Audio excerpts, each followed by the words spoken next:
নমস্কার বন্ধুরা, আজকে আমি করছি ছানার কেক।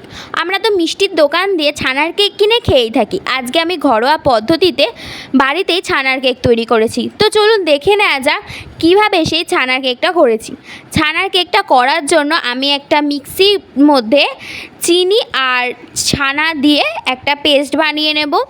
এইদিকে আমি কড়াইয়ের মধ্যে দিয়ে দিচ্ছি ঘি, দিয়ে আমি সুজিটাকে কড়াইয়ের মধ্যে দিয়ে সুজিটাকে আমি একটু ভেজে নেব।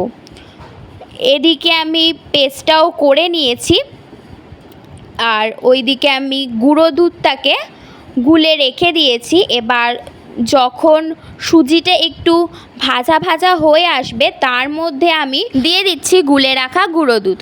গুলে রাখা গুঁড়ো দুধটা দেওয়ার পর আমি ওর মধ্যে দিয়ে দিচ্ছি ছানার মিশ্রণটাকে, দিয়ে আমি সব কিছুকে জালের জন্য বসিয়ে দিচ্ছি।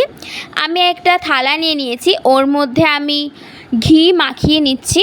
এবার যখন এই মিশ্রণটা একটু শুকনো শুকনো হয়ে আসবে তখন আমি এই ঘি মাখানো থালাটার মধ্যে দিয়ে অনেকক্ষণ রেখে দেবো। এটা অনেকক্ষণ রাখলে বেশ ভালোই হবে।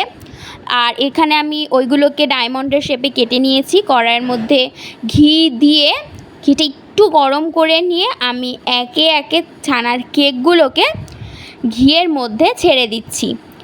ঘিয়ের মধ্যে দিয়ে উল্টে পাল্টে ভেজে নিলে রেডি আমাদের ছানার কেক। আমাদের রেসিপিটা কেমন লাগলো কমেন্ট করে জানাবেন। ভিডিওটা ভালো লাগলে লাইক করবেন, শেয়ার করবেন ও আমাদের চ্যানেলে নতুন হয়ে থাকলে সাবস্ক্রাইব করবেন। ধন্যবাদ।